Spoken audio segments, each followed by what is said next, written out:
Can you? Oh, well, she's not there, but I'm in, so. Okay. I was gonna say, as soon as we can make contact with her, that's probably then. Yep, she's probably getting on soon because I think she had said, Well, there's no.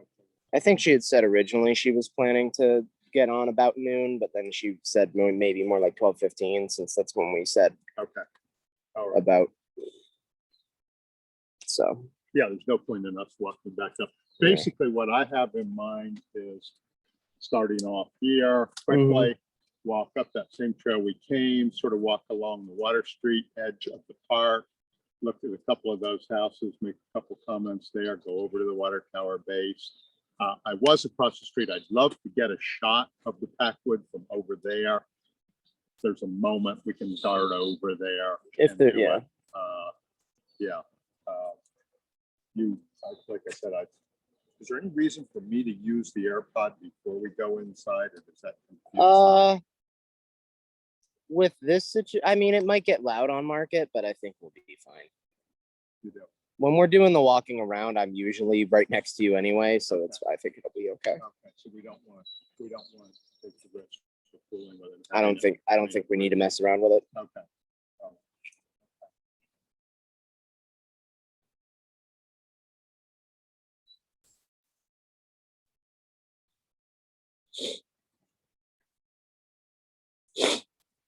You guys shot up there, spent a few hours, and then turned around and came back. Huh? Pretty much, yeah. Good conditions all the way. What does it take about? It was definitely rainy at points. There was a few spots of rain going up, and it was raining pretty good most of our way back.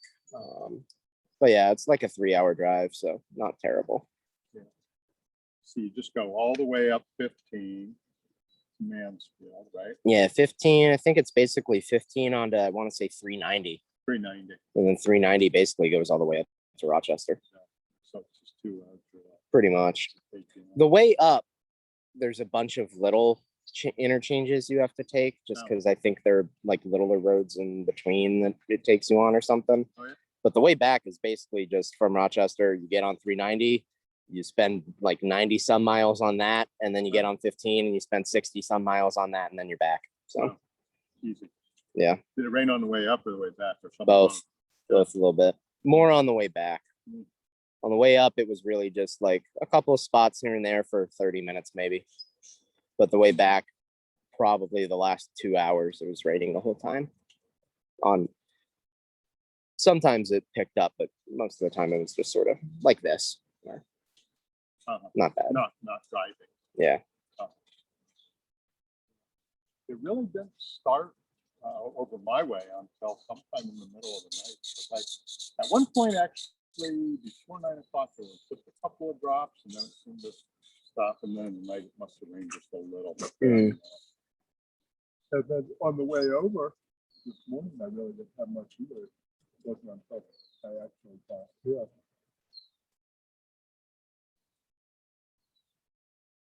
It's not bad. Spring day, isn't it? Yeah, I was telling you that for future reference, I don't know if there's a continuation or not. I have not been back in touch with Jim Mathias. At some point, either today or maybe in correspondence, either I sent other things. I would like to continue that. It seemed like there was some interest, and I didn't want to let him down. What do you have a more regular schedule that you're going to drop into? Somewhat, yeah. There's definitely some other projects that I'm going to be doing a little more regularly, picking up again. Nothing for the most part during the day. That's mostly still going to be just, whatever I'm up to and doing yard work around our houses and everything. So you'll have some flexibility then. Some flexibility, yeah. For the next couple of weeks. If we do something else, we should probably try to do it. I'm going away. If we were to, I'm sorry, go ahead. I was just going to say, yeah, if we were to try to do something in the next couple weeks or so, I could probably swing it. Yeah. Okay. Let's shoot for that then. Let's see, 29th. So I'm leaving, I think, on the 16th. So literally 2 weeks. In that period of time, I'll try to arrange something with Mathias. And then I was telling you a moment ago, when I came over, I had decided that against our better judgment that I thought today was going to be a car tour. I had figured out sort of how I wanted to do that. Start over on Water Street and just say, we're going to take a ride around. And Ryan's going to, be shooting and we'll see what we can do. And knowing, of course, that we were going to be live streaming. Then this whole thing emerged, tour of the Packwood.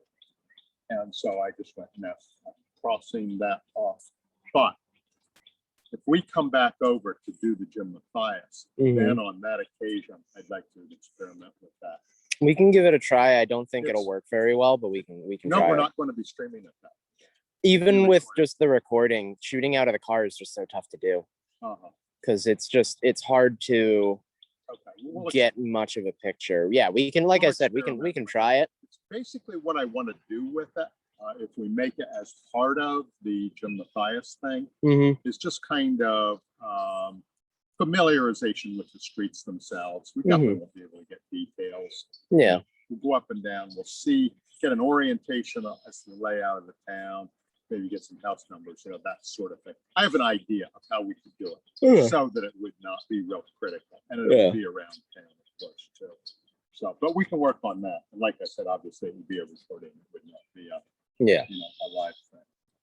So, which that presented a whole other level of possible complication, like dropping out a signal. Yeah. Because even as I was walking around, I was looking at signal strength. I mean, anywhere that we've been in town should not be an issue. No, in theory it wouldn't be. There was the one day, and I still blame that mostly on the weather. But when you're driving, it's just one of those things where there's no way to control it, and it's likely that it drops here and there. So you do what you got to do. So therefore, we won't bother with ever trying to do that. If we do it, it'll be in the form of a recording. Yeah. What do you think about the weather today for our live action? I think it'll be okay. That's why I ran the test right away, and it seemed like it was still okay. So seems like down here, anywhere that we're on like this first block of market close to the river, it seems like the signal holds. So.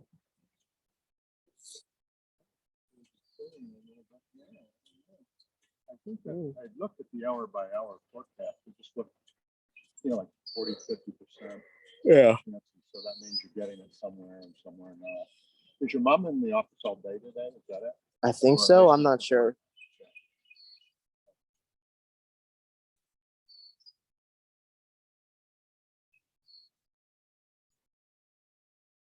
Yeah, I thought originally she had intentions, I thought, of coming out, which she sort of expressed to me. And then when I told her about some of the circumstances in the Packwood, at the discretion was the order of the day. They have some fewer people about it. Then I said it'd probably be more effective if she was back there and we want to come back and get a private tour. Yeah, just three of us. If you want to come back, Yeah.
You didn't go back out to the quarry, did you? No, I haven't been out that way.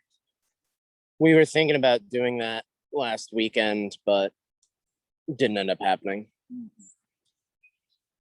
I noticed she did include that clip that I had made out there on the end of the. Yeah, I threw that in Yeah. because I thought it's a nice touch and it does add that extra. Because you mentioned it you mentioned it when we were walking around the property itself, and it's neat to have it there to discuss. This is the quarry that probably a lot of this or quarries like it would have been where a lot of the limestone that's used around here would have come from. Could quite possibly have been used for the house that we were just looking at. That's right. Or at the very least, very similar houses. So somehow it just always seemed hard to me to think about, those houses and chiseling those stones out of the ground, where you see those outcroppings and then like going along and hey, let's face it, this would take some fairly substantial kits to get that many stones.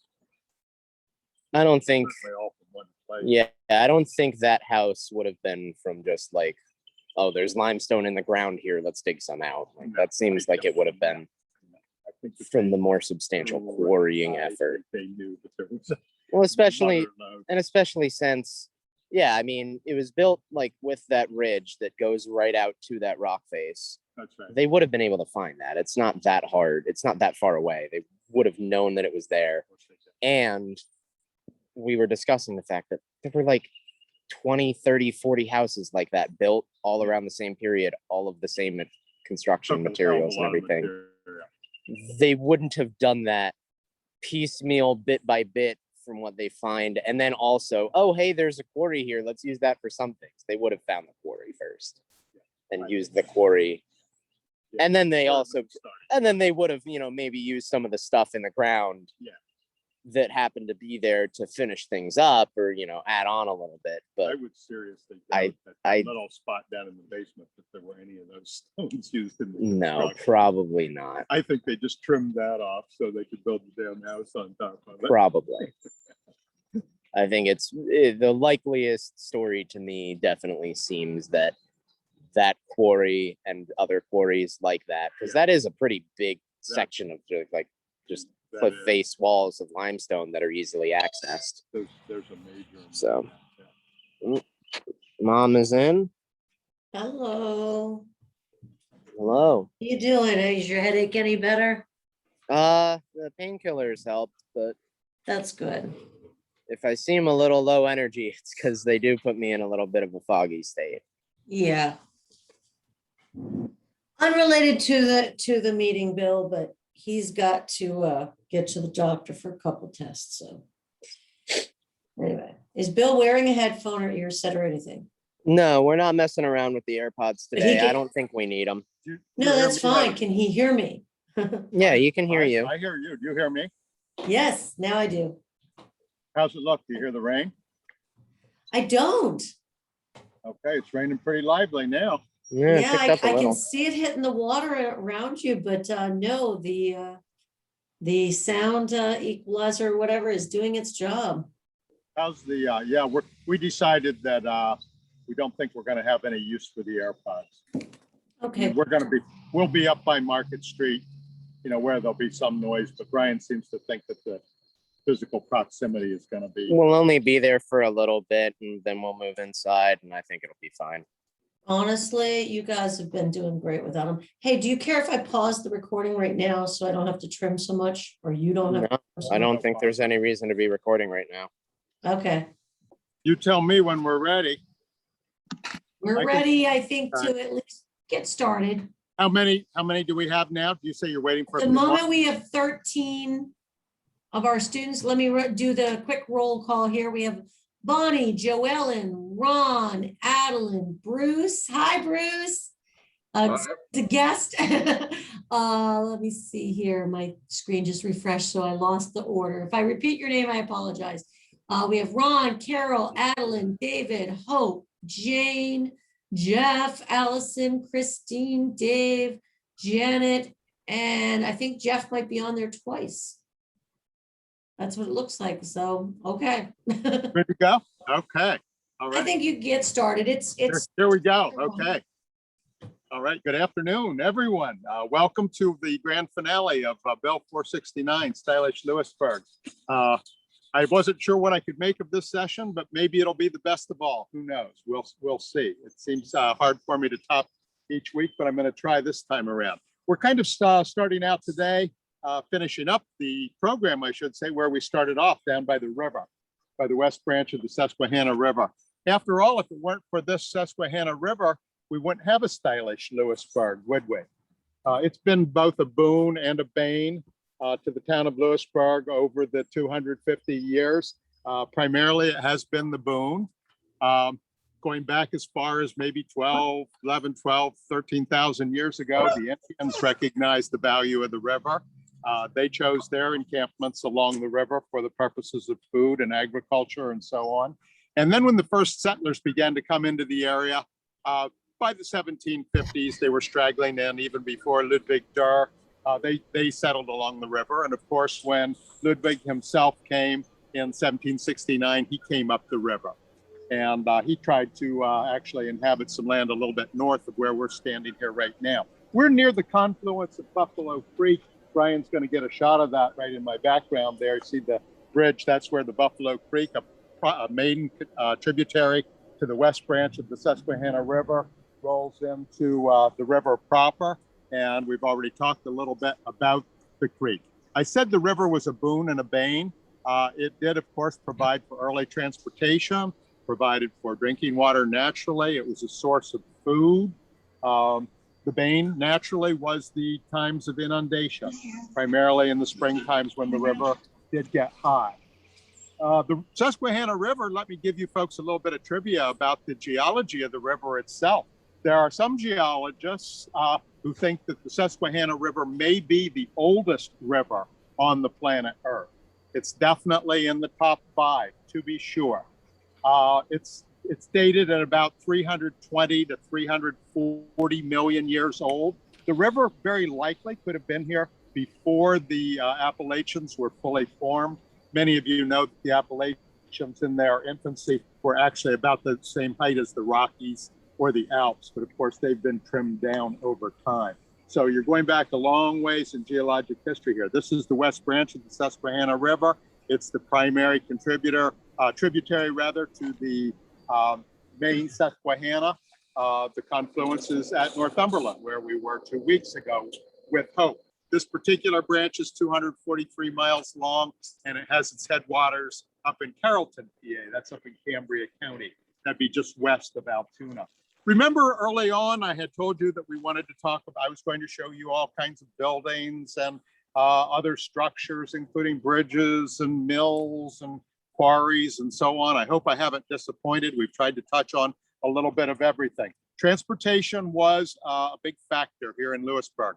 From the early days, they had to figure out how to get to this place. There were no roads, so the river provided the road coming up from the more populous, more settled areas to our south prior to the last half of the 18th century. And then, of course, we talked about ferries early on around the turn of the 18th century and other transportation, the canal, which is on the other side. Brian, you can spin around and show the eastern side of the Susquehanna. This is a little bit of an island right here that we're looking at right now in the Susquehanna, just as it approaches the town of Lewisburg. There were some ferries, which we talked about, and then the railroads, the bridges began to come along by 1818. That would be in the location of the current car bridge that you can see in Brian's shot right now. And then most notably, I'd like you to take a look at the bridge that's in my backdrop, because I want to teach you something a little bit about bridge architecture. We did speak about truss architecture when we were in the attic of the Beaver United Methodist Church. I was talking a little bit about the various forms of trusses. And this bridge is what is considered the classic Pratt truss. And I'd like you folks to, after the course is over, to go about studying these bridges as well as building architecture, because they're important. And these kinds of bridges are disappearing from our landscape.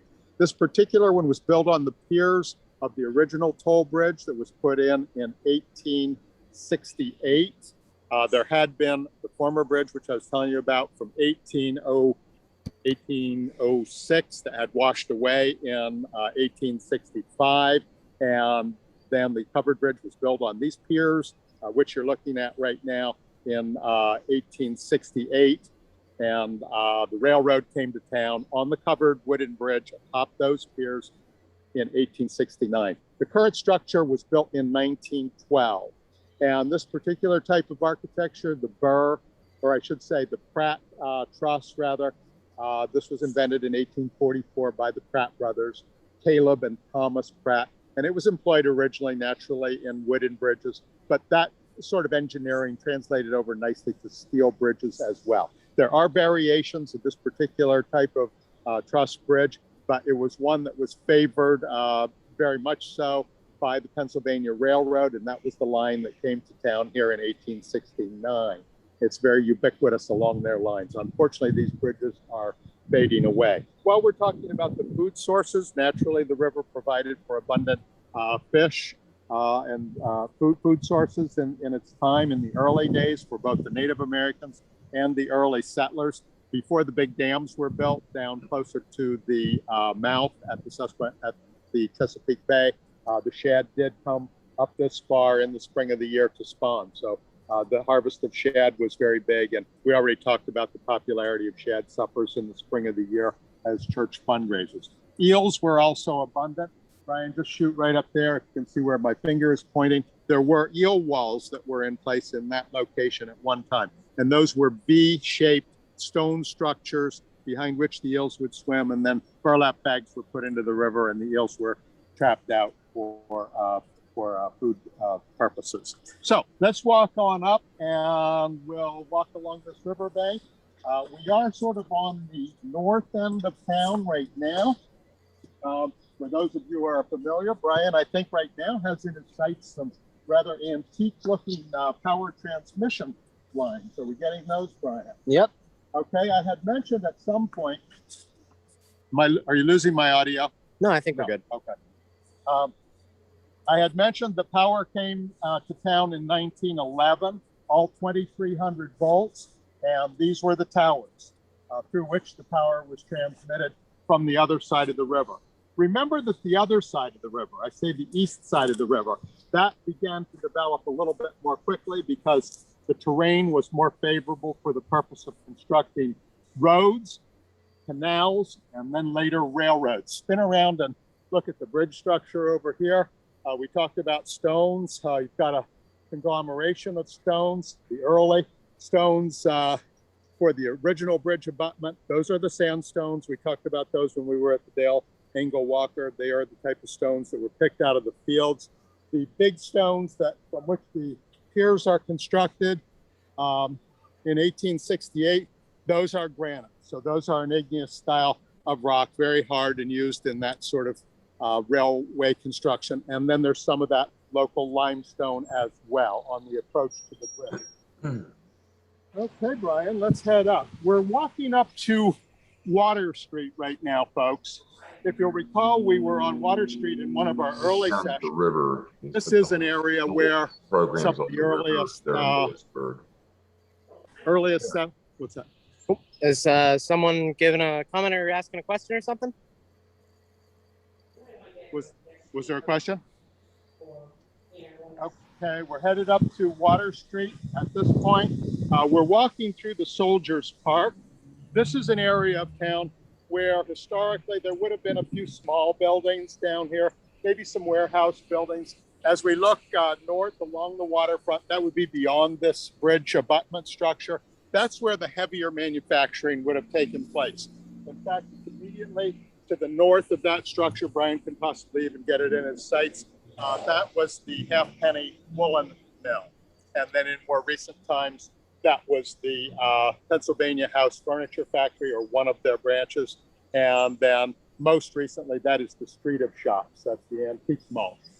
Very thriving organization currently. Once again, I was talking about the Soldiers Park, where we are right now. This was developed after World War I in memory of the people from Lewisburg and the area who served in that Great War, the World War I, 1917, 1918. We're still along the riverfront at this point. Brian, spin around. Let's take a look at some of the houses, the early houses. Those would be on the west side of Water Street.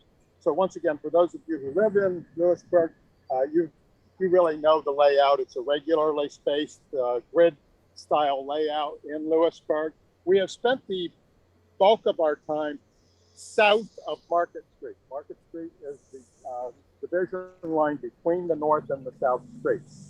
The numbered streets run north to south. The saintly named streets run east to west. And I had already told you about the original boundaries. Water Street, of course, being one of the original boundaries that Ludwig Durr had envisioned in his plan of 1785. This is the one closest to the river. It's also the most flood prone.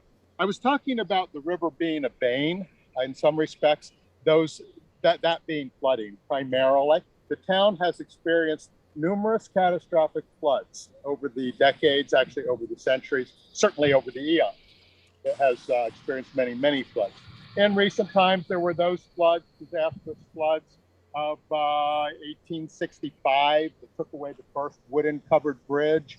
And then 1889, that would have been the Johnstown flood. That was disastrous as well. 1936, still in the memory of a few people, not too many folks living still that recall that, but quite a number of us do recall 1972. And that was the flood of record in this area. And it was very devastating. Lewisburg is one of those towns. I'll sort of put on one of my other hats right now.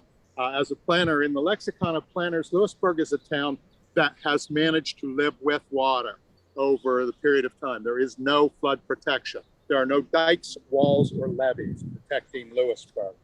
Some of us like to think that those are a false sense of security anyway. The original inhabitants, including Ludwig Durr, who sustained flooding right away on his emergence in the area.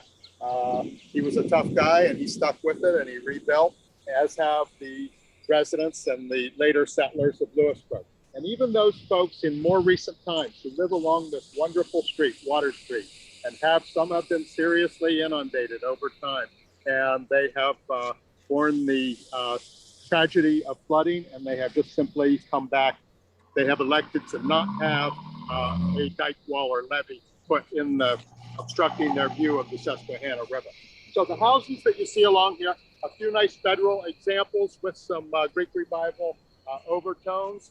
A few of these were built as actually constructed in the 1840s as double houses. The one that I see Brian's got a beautiful shot in his sights right now. Wonderful federal house, nice Greek Revival entryway, and a nice example of the lie on your stomach windows in that as well. So let's walk on up to this park a little bit, Brian. We're on a little bit of a schedule here. I've got a few more minutes to talk to you about what we're seeing on Water Street. Brian, if you just want to shoot right straight ahead, that would be to our due south. That's where we were in the beginning of the course at the Fairweather House and the William Williams House. Those were the oldest houses. The first houses, I should say, in Lewisburg, those would be north of Market Street on Water Street. And on the river side, remember, Ludwig Durr did not have intentions for the development on the riverside, but there were warehouses and there were wharfs that did pop up along the river, particularly to the north of where we're looking right now. This would be the intersection of Market Street and Water Street. And this is the approach, the westerly approach to the current Susquehanna River Bridge. I talked about the original bridge being constructed in 1808. That was taken away by flood in 1865. That was not replaced, I don't believe, until about 1906.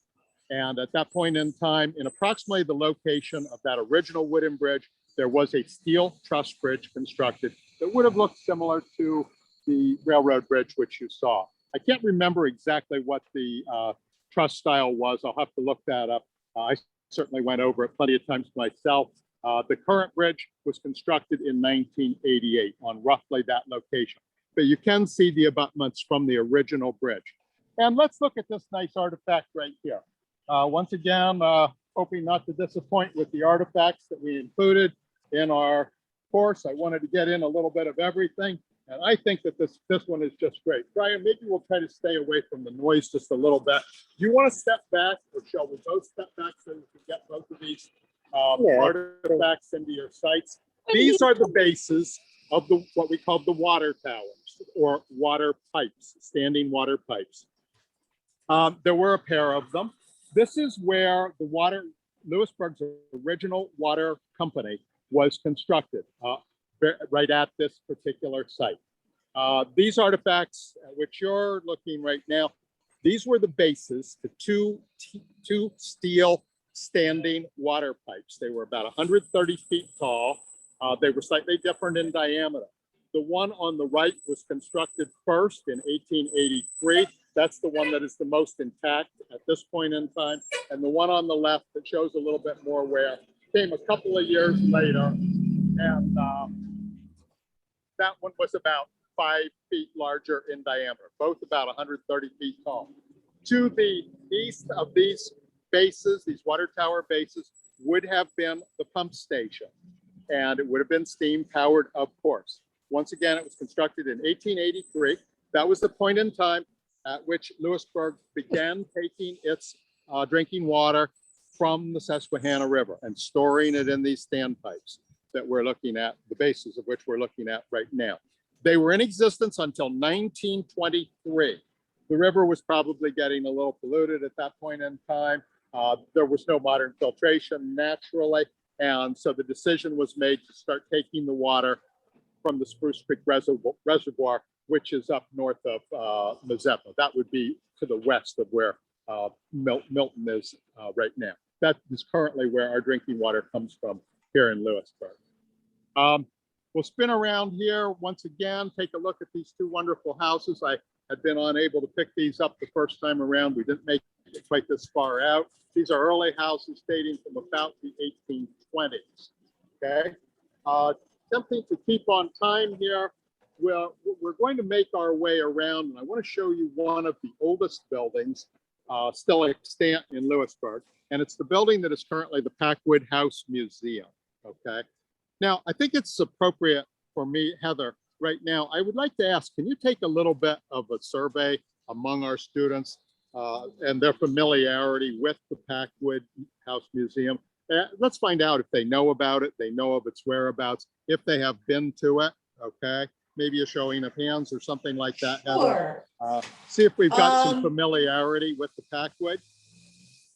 Sure. If you guys want to unmute your microphone, you can do that. And also, if you're familiar with Zoom's things, you can do that hand raise, which is in the tool tray under reactions. I see Allison started me out with that, so she knows how to do that. But Allison, I think you might have a question as well. Okay. Actually, I have just been informed I need to keep on with my schedule right here. I was just trying to determine if any of our members have familiarity with the Packwood House Museum, or if anyone had actually known Edith Featherston in her time when she was the resident at the Packwood. But we'll get into that a little bit later. You have that in your site, the Packwood. Instead of shot up. All right, well then, Bill, to answer your question, it looks about half and half. About half and half, okay. Yep. The Packwood, the original structure was typically regarded as the first store/tavern in town. That's the elevation that Brian is looking at right now, although it looked a lot different in 1795 when Mr. Pollock established a store on this location and in a log structure, 2.5-story log structure.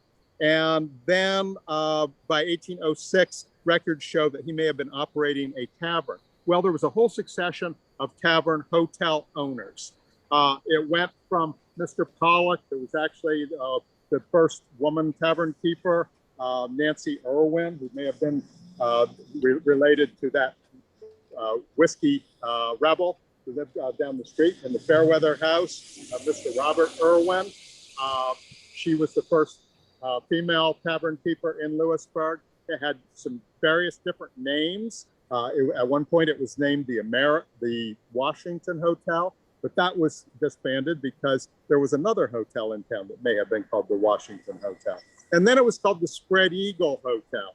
This would have been coming up through the first quarter of the 19th century.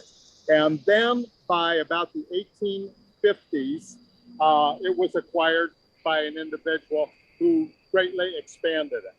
And he was the person who was responsible for naming it the American Hotel. And by 1866, he had raised the building, he had reconfigured it, he had put an additional story on, he had reoriented the front from this elevation we're looking at right now to the Market Street elevation, which we'll see in a moment. And it was about 22 rooms at the time. It was a popular hotel with some spotty reputation at the time. It did not go without some notorious reputation. However, it catered to a lot of people, river travelers, canoe, railroad, and so on. And then in the 1890s, it was acquired by the Kelly family. And I'll tell you a little bit more about the Kellys later on. But they effectively, by around 1892, converted the hotel into 3 apartments or 3 townhouses. And we'll talk about that a little bit more. Before we do, though, I'm going to have Brian try to get a shot of the front of this building. For those of you who are not familiar with it, Brian, can you dart over maybe? Once this car Okay, goes. if not, if traffic doesn't cooperate, we'll just do the best we can from this side.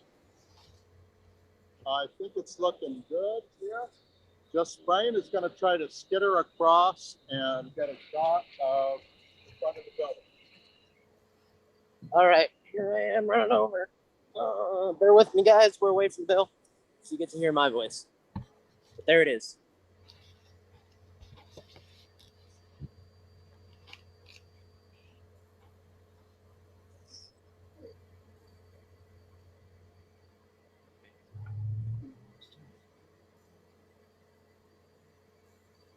Thanks, Brian. Hopefully everybody got to see it. I know a lot of you folks are familiar with this building already. It's a wonderful museum. Obviously, it has been closed during COVID times, but hopefully some of you have gotten to see it before. It's a real gem. Some regard it as one of the premier museums in all of Pennsylvania, certainly in this part of the state. Fabulous collections. The Featherstons did move here in 1936. They made it their home, and they also began their collections at that point in time in 1936. Let's see if anybody's home. It's closed. Let's see if there's anybody there. Go ahead.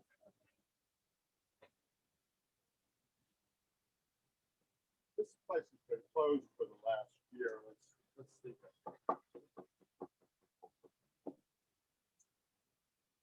See if there's anybody in here.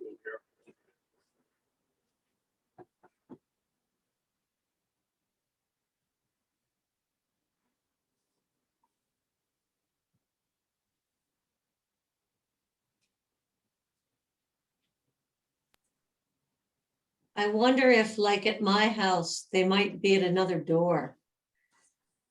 Yeah, they might be. Oh, Edith. Oh my God, Edith Featherston. Oh, geez, I didn't expect to find you here, Edith. I've never left this place. Not You since never 19 left? No, never left. Is that great or what? Yes. So folks, oh my God, I can't believe the surprise. So Edith Featherston is here. Actually, I think that a lot of you folks recognize Edith in costume here. This is This is one of our hats. This is one of Edith's hats. Yes. This is my very good friend, my Bill colleague, and a docent here at the Packwood. And this is Christine Sperling.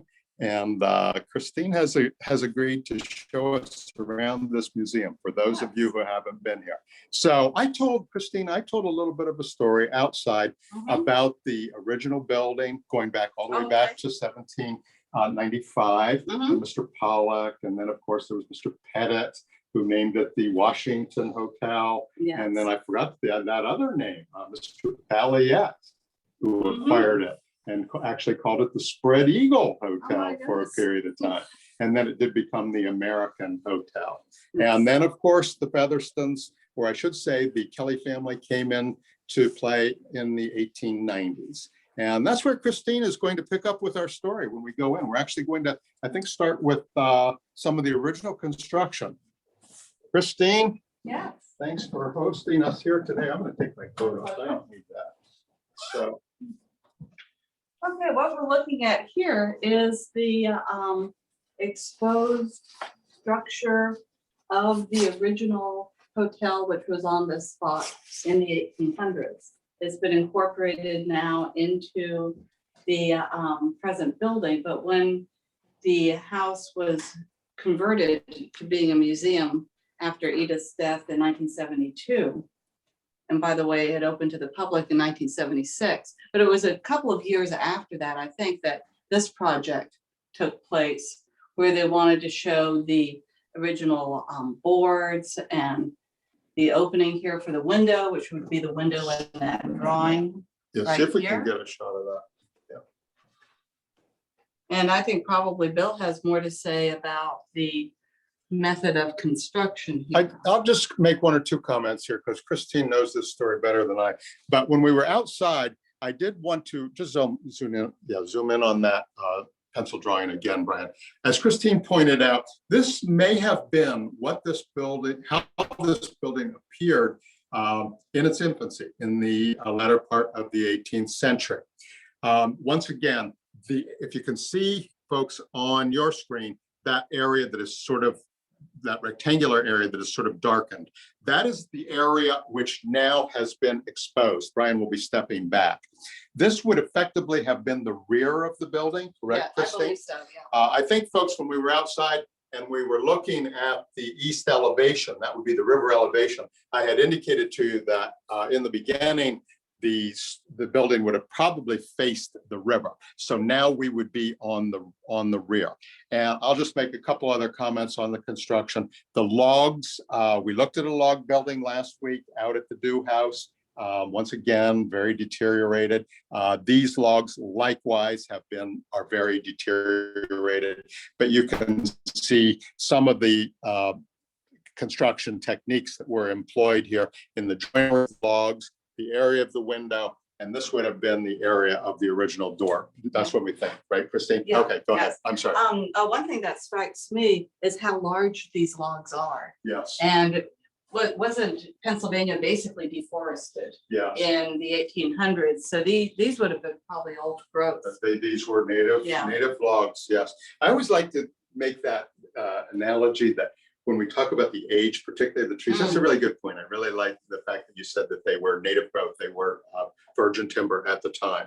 And you can see by the width and the girth of these timbers just how big they were. These timbers would have been 200 to 300 years old at the time they were harvested. So they're another 250 now. So these things are 500 plus years old. Talk about that, Christine. That's fascinating. This is a, here we have 3 rifles. And here is a long rifle that belonged to Colonel John Kelly, who I believe would have been Edith's grandfather. And he is one of the things that he's remembered for is having shot the final surviving buffalo in Union County. And according to this, it was done with this gun, the lowest one that you see here. We've told that story, haven't we? Yes. There are some archaeologists, anthropologists who claim there were never buffalo in the area, but Yeah. John, the legend lives on that John Kelly used that rifle to shoot the last one near the current day Buffalo Crossroads and actually nailed the head of the buffalo to a tree there, hence the name Buffalo Crossroads. Wow. Fascinating story. Yeah. I'll just comment once more on the construction that you see. Probably on your end, folks, it looks like a bunch of rubble, but it is a very fine example of the logs having been covered with the lath strips, and they've got some specific names, which I'm not going to read to you or bore you with that sort of thing, and then coated with a plaster on the outside for protection. Yeah. Christine, let's move on. We've got Okay. a lot to see. Yeah. Here. Now, if I could just say a few words about Edith Featherstone, and maybe I should put my hat back on. Yes, of course. Yes, of course. She was born in 1885. And one thing that I find very interesting and gives a kind of insight into her background and her character is that her full name was Edith Hedges Kelly. And of course, Kelly has to do with Kelly Township. So where does the name Edith Hedges come from? Edith Hedges was the first woman hired to teach at Bucknell in 1885. Wow. Isn't that something?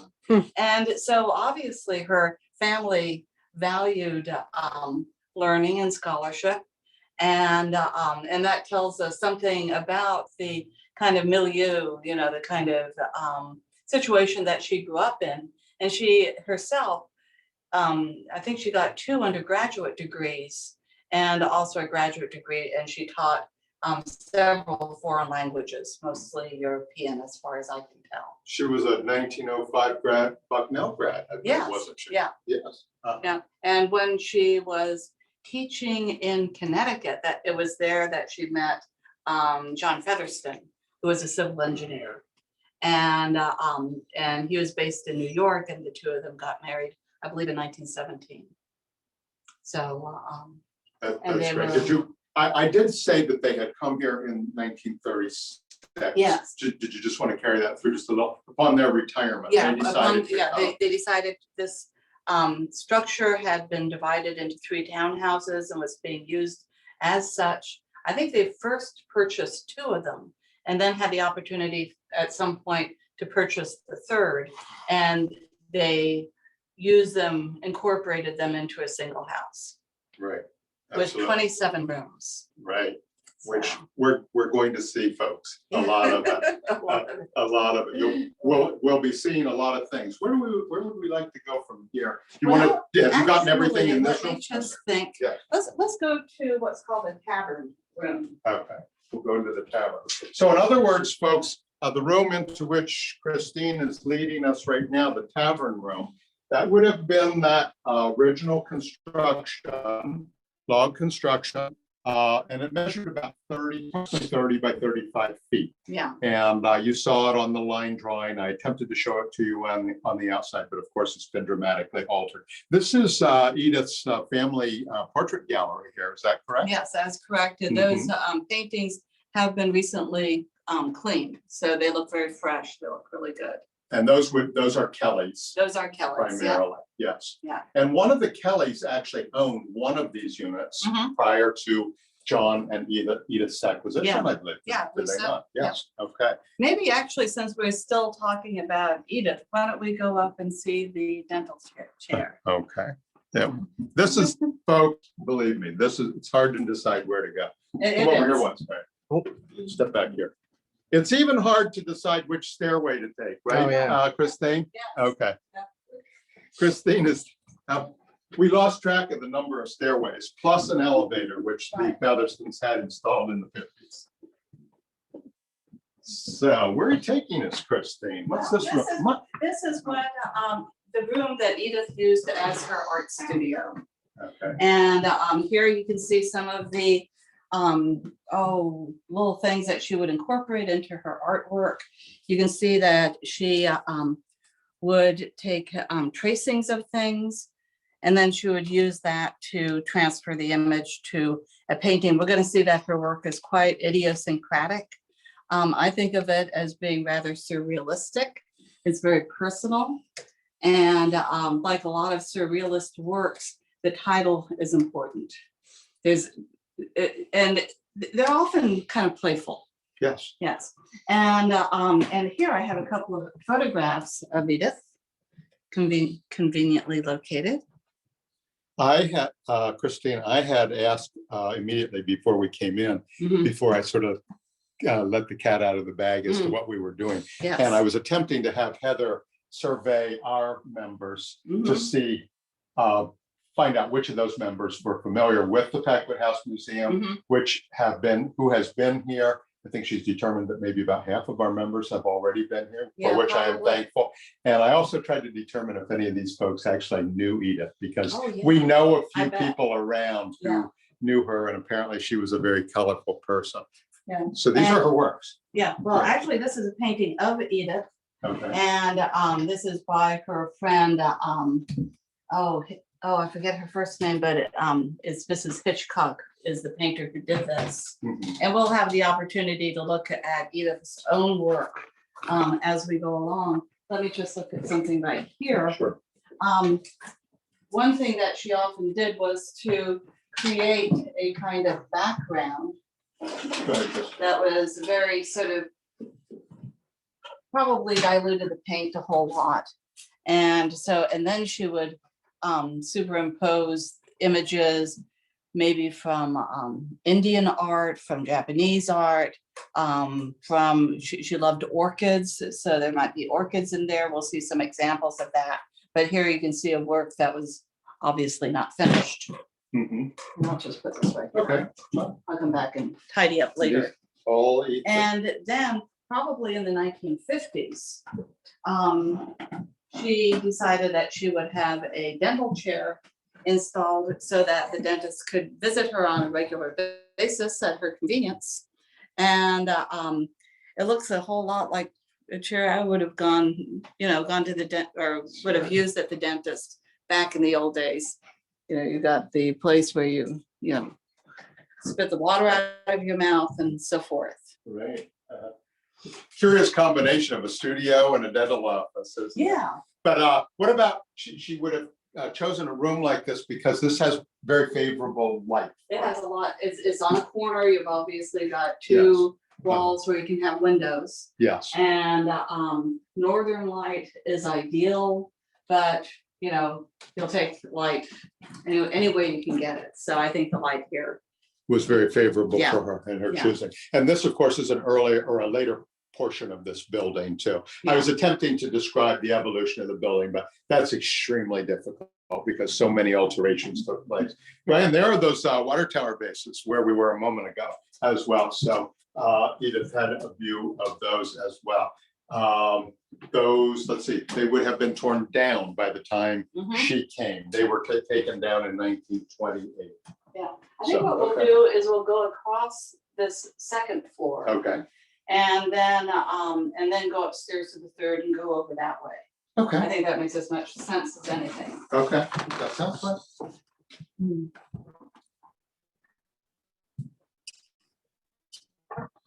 Now, in the mid-70s, the house was transformed into a museum. And I guess the word transformed isn't really all that good because I think her house was famous as being like a museum. And so it wasn't like things, but you do have certain displays like this display of regional coverlets here. I don't know if the loom was in here. I think that may have been a later donation. But in any case, the general furnishings are original. Yes. So, So she sort of lived in I call it a museum house. She was collecting, she was doing all of this work in addition to her artwork, her collections and so on, yeah. as they were living here. It was their style of living. Yeah. And Amidst all these. I think she was an avid collector of, she went to local auctions and estate sales and things like that. Yes. So, And she was a world traveler as well. yes. Yeah, she went to Mongolia in the 1960s. And I'm sure bought a whole lot of things. Probably. Yeah, Yeah. knowing her. Yes. A So, lot of the antiques, folks, some of them will be pointing out specifically, but there are some very, very fine examples of American antique furniture. Some of it we think was probably local or regionally made. We'll try to point some of those things out. I'm looking at those two great corner cupboards. yeah, Those are they're wonderful examples in their own right. This is the textile room. We're going to be talking more about quilts at another point. Of course. Let's follow Christine. And I would guess these are family photos here. I'm not sure about the details. So again, we have one staircase for the eastern part of this house. Here's the other staircase for the middle part. And then we'll have the third one coming up. Okay, this is a room dedicated to Robert Glover Shoemaker. This donation of quilts took place after Edith Staff, who is a local antiquarian rather, and collected a lot of quilts, many. Okay, let's see. He donated at least 200 quilts to Packwood House. Yes, and a good number of them are from this area. Really? And it's hard sometimes. I've been working on the provenance and everything. And the problem is that even if they were purchased at a particular estate sale, you don't know necessarily whether or not the quilt was made there. Right. So it could have come from another family. But in any case, it's a really, really fine collection. Beautiful collection, lots of variety, mostly from the 19th century. And you can see the transition from, a more kind of English style to the patterns that are more given area. What you're looking for is craftsmanship in terms of the sewing, color choices. You want to point out some of those very intricate details that you had Yeah. shown me. Oh, yeah, Christine. I'll show you. But here you can see these really, really tiny stitches. And it's very fine. And these quilts really are not thick. They're really quite thin, but the craftsmanship is really, really quite remarkable. And then here, I get a kick out of this quilt just because I think just trying to sew one of these round red dots on would have driven me, kind of crazy. And somebody really got into it. But you can also see again the beautiful quilting, which, so you've got the pattern itself with the different colors of material. Sometimes you can use the print or the fabric to identify kind of in a general way the date of the quilt. And then also there's kind of a high point in the 1870s, 1880s. And then the interest in this and intricate kind of craftsmanship goes down somewhat. Yeah. You said there were about 200 in Mr. Shoemaker's collection. He donated at least 200, but there's in the collection there, the total number of quilts owned by Packwood House are over 250. Yeah, and they're really fine. Yeah. Oh, Christine, Edith's life. And this is the library. And this is now the center if you're going to be doing research. I was looking online today and I could see some Bucknell students who were working on a research project with one of the professors up at Bucknell. I know that Janice Mann, for example, has led student projects here. And but also you can see Edith's books and they tell you something about her interests. I see reincarnation, I see ancient art, I see Asian art. And also I see 3 copies of the New York Times cookbook. I don't know why she had 3, but. Her interests were extremely wide ranging, weren't they? Yes, they certainly were.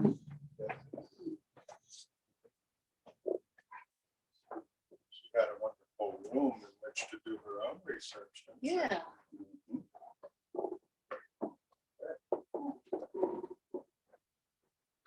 Let's see, where are we going now? Oh, I think we should go to the bathroom. Let's go to the bathroom. Let's go to the bathroom. Because our members have gotten used to seeing all these quirky little places, and as I recall, these bathrooms are kind of special. Oh my! Oh, this looks like 1939 altogether, doesn't it? Yeah. How is this wonderful? Look at the quality of these fittings. Yeah. Isn't that Yes. something? Exquisite things that Yeah. when they had this bathroom. Is that a heat lamp or something? Yes, that probably is a heat lamp. Right. Wow. Uh-huh. Yes. Yeah, and Beautiful. they have two sinks. That's interesting. Yes. Yeah. Look at the zoom in on this tub and the toilet. They're both just wonderfully high styled examples from the 1930s. Probably the bathrooms, if there were any before the Featherstones got here, would have been pretty rudimentary, I would Yeah. imagine. Yeah, if there were any, who knows? Yeah. Probably not a lot. They had a total of about 3 bathrooms put in, as I recall. Yes. This being the main bathroom. And even this floor, I think, is I think it might original. be 4. 4 all told. Yeah. Okay, let's look around and see how many we see. I Yeah. know this is the one that really caught my eye, though. It really has all the I don't know where finery. the other one was though. Remember, it's being used as a storage closet now. Okay, all right, okay. Well, we can look at least 2 others then, I think. Yeah, Oh, okay. I think we'll just go upstairs. How does Okay. that sound? How are we doing on time? Oh, we're think we're doing all right. Okay. We have plenty Oh. of time. You know what? This is a good example Oh, of yes, of course. Edith's work. And we saw those tracings on the tissue paper, on the, what is it called? Tracing paper.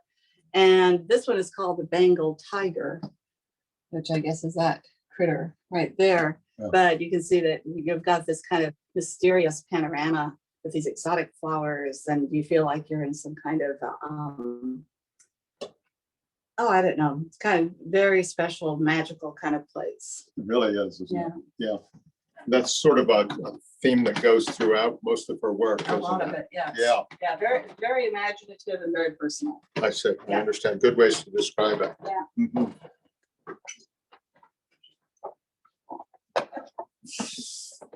So we're going to the 3rd floor now? Yes, we are. Christine? Yes, we are. Okay. So it's easy to get lost in this house. 27 rooms, Well, and 3 staircases. 3 staircases. I kind of got used to it. Well, we do have a question about this having the 3rd floor. And it's a callback to when we were at April Fairweather's house. Yeah. The point was made that 3-story log buildings were very unusual. That's correct. Would this 3rd floor have been here originally with the log building? Not at all. This 3rd floor was built in about 1866 Okay. Yeah. by Mr. Weisensall, I think was the Mhm. person's name. Is that correct? It sounds. Yeah, correct, something yeah. like that, who was an owner at the time. So no, the building was built originally as the more humble cabin-like structure that you saw. Everything else having been added later on. Okay, Christine. Okay, so this is a room is called the gallery because you have a number of sculptures and paintings. The sculptures, some of them were located in the garden. I think maybe 1 or 2 of those, but maybe the Cupid over there. But this is a rather very varied combination of different sculptures, but some of them are copies of sculptures that won awards in the Salon, the annual exhibit held by the École des Beaux-Arts in Paris. And here actually, I believe this sculpture is probably incomplete because his hands were obviously resting on something. Mhm. And I think it might have been a sip. I see. But in any case, down here at the bottom, you can see that it's Vanu, and that's the subject. So I guess it's a person who, harvests the hay. But you can see here by Charles Levet, Salon de Beaux-Arts, and probably I would guess on the back there very well might be a date. Hmm. So again, these are not, these are, fairly pricey and very beautiful copies. Mhm. Magnificent. And then these are Mhm. this as well, Yeah, everything, yes. and these are by Bruce Mitchell, showing different scenes of Lewisburg. And these generally date to about the mid 1950s. Right. And Bruce Mitchell was the resident artist at Bucknell University for a period, Yes, correct? yeah. Yeah. Mhm.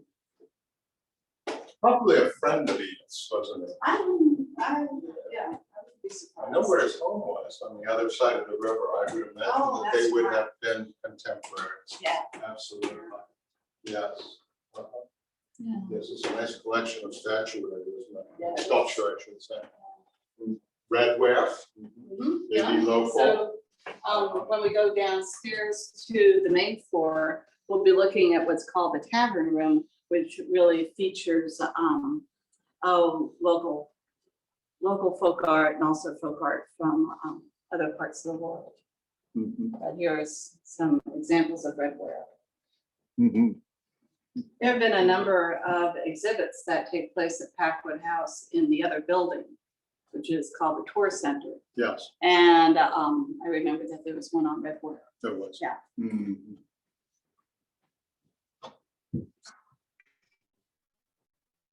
And now we're getting to Edith's bedroom. Okay. This is one of her clothes have been saved and maintained. This is a dress for the 1930s, and it has 3 separate little jackets. I don't know why. I think you can layer them maybe or something like that, but it's very much that kind of 1930s style. But also I noticed how it's made for such a slim figure. Whoa, excuse me. Mhm.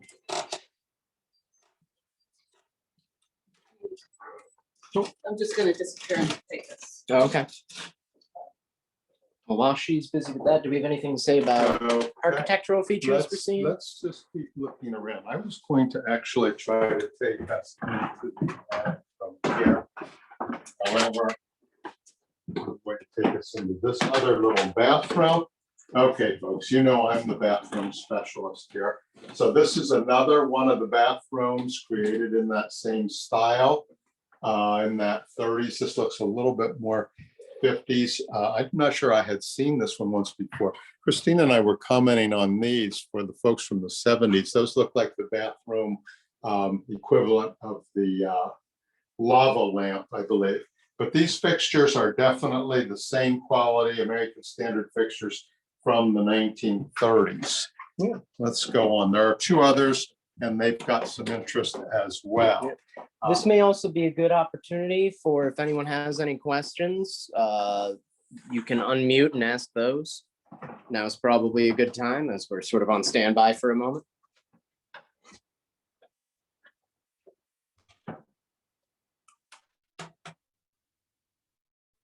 In case anyone has anything, maybe not. We'll just poke into bedrooms. So Christine is back. with Yeah. us. Ah, beautiful. Okay, good. We found that other bathroom, Christine. Oh, good. That's fully intact. Yes. Yes, it is. Yeah. That was the other main Oh, bathroom, okay. not the one with the Right. little secret that I like to share. Okay. Okay, so anyway, let's talk about Edith's. Okay, so this is Edith's bedroom, and there's a very large, important looking radio. Paula Crafter's shortwave radio. Yeah, She must have had a desire to listen to foreign broadcasts. I guess. I'm thinking. Yeah, it's just, And this would have been from the 1960s. Okay, actually. yeah. Yeah, Yeah. probably. You can see her paintings, you can see her hats, some of her jewelry. Nothing is on display here that's of much value. I would imagine that at one point she probably had significant jewelry, but I don't know what happened to that. Mm. And, the desk, a dressing table, which looks oriental, and I would guess that maybe she got that on her travels. Yes. Right, this is the Oriental dressing table. And there are a few nice other American antiques that I'm looking at as well in here. They're all over the place, aren't they? Yeah, they Christine? really are. The furniture, Christine and I have talked about the furniture before, and it's really, once again, it's a conglomeration of all different styles and periods. Mhm. We haven't really had much of a treatment on furniture throughout this course, But when we get in certain areas of the house, there are a few things that I'm going to tell our members about furniture, because some of the devices, some of the decorative devices that are employed in furniture making, particularly in the 18th century. Yeah. And when we see those pieces, I'll point them out. They translate over to architecture. I know that we had some questions about some of the decorative devices architecturally, and we'll see some of those, and we'll have a unique opportunity to look at them up close on the furniture. Look at this, Christine. And she also have a penchant for sneakers. Yes, she believed I in remember people telling me. personal comfort and or beautiful clothing, but with tennis shoes, although they're really rather nice looking tennis shoes. I know those folks who recall her skittering about around town. Her style of dress was apparently very distinctive always. Yeah. This is a heck of a piece right here, isn't Mhm. it, Brian? Yeah, great antique furnishings everywhere, folks. For those of you who have been through the Packwood House before, you could spend just probably a day in any one of these rooms just looking at all the accessories and the furniture. This is Edith's bedroom, and then shall we go to another bedroom? And Before you do, can I interrupt with two quick things from the students you might like? One of them had commented her familiarity was with the lady in tennis shoes, but someone suggested that radio was probably used to listen to foreign broadcasts, as That's right. she was familiar with foreign languages. And we have the question from David, wondering, were the rooms built this big? I mean, are these the original wall and perimeters of the rooms? That's a good question. Did David ask the question? Yes.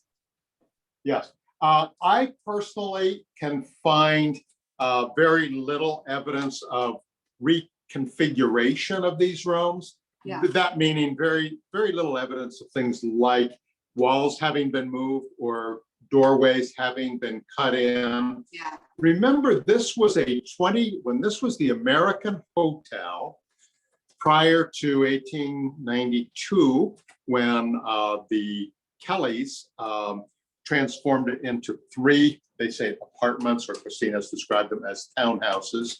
There were allegedly 22 rooms in the American Hotel.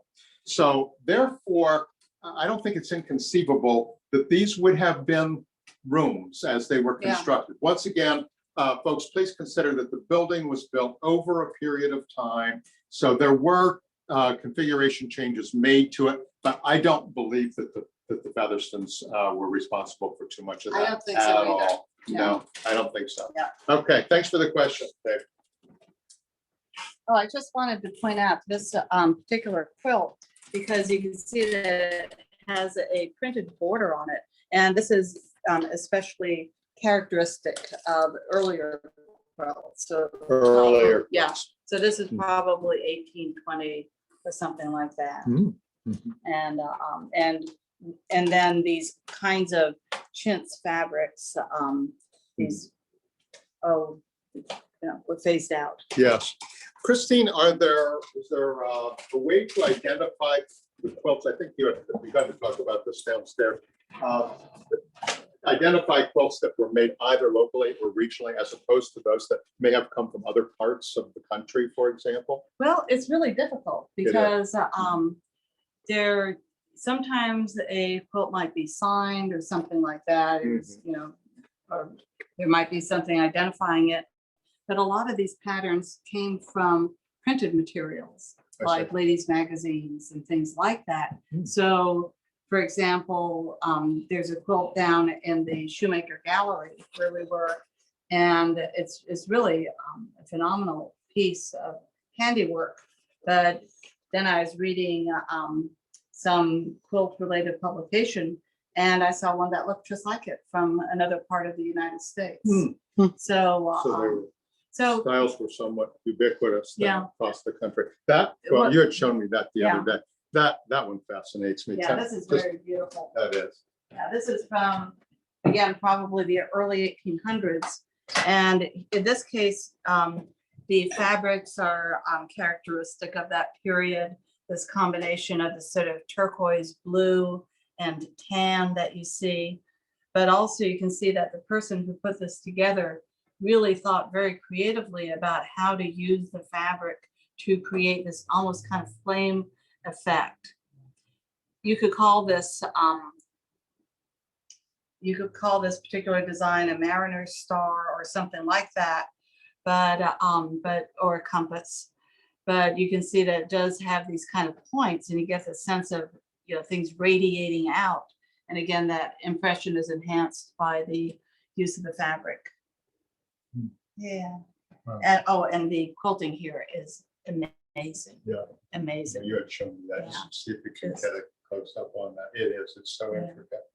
Looks to me like it's coming through very nicely. Brian's doing Yeah. a good job on Yeah. that. I'm looking at the furniture. There's a lot I'd like to say about it, but it's just about overwhelming. I see pieces that some folks are familiar with. They're evocative of the Empire style in this room, Mhm. probably more so than the other rooms that have the other high style furniture. These are good examples of the Empire style in here, with some of the other names thrown in. Nice Chippendale mirror over here. What about the rugs, Christine? Are there important rugs anywhere in the Not house that, that we not that know I'm of? No? aware of. I Not mean, I wouldn't be particularly. surprised, Mhm. but I have to admit, I don't know if much attention has been paid, but this does look like it's handmade. Yes. Yeah. Oh, I think a number of these are. Yeah. When Dave was asking the question about configuration changes that have been made, obviously I was talking downstairs, there was a 3-stop elevator that the Featherstones added probably in the 1950s, just judging by the hardware and so on. The current Packwood organization does not use the elevator. And here, when you look up, you see the shallow cone roof that we observed from the outside. I really didn't get into much on the outside of the building.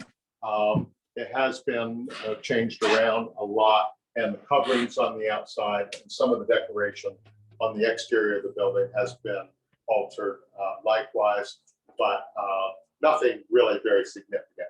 A little bit of Italianization had been done to the house, probably once again in the 1890s. This 3rd story, which was added on, was built with a very shallow roof. And here Brian is actually looking up through. I'm going to take us into a place where we will be over top of the, above the tavern, and we'll be able to see Is that. that where you want to go? Yes. Okay. So attics. Ooh, nice little winder here, Brian. Okay. Want to follow Just be me up? careful. Yeah.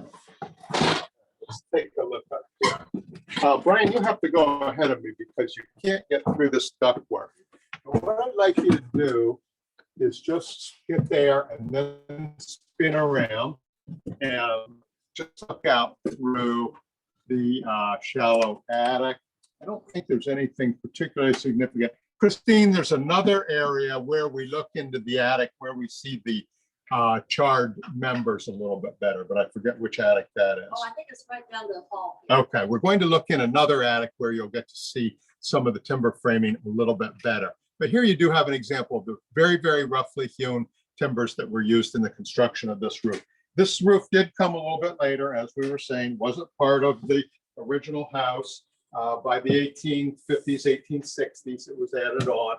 But you still see a lot of nice handmade woodwork here, including this door, which I'm looking at right now, Brian, and then the nice little winding stairs also. You said there's another place where we can go into that attic. Yes. Okay. Come on down. I'll do one more little attic tour, and then Christine will continue on with the rest of the exhibits. It's down at the end of this hall, Brian. This one I like to show. Oh, this is a fine door right there. Period door. And let's see. Let me see if I can give you another example of this attic.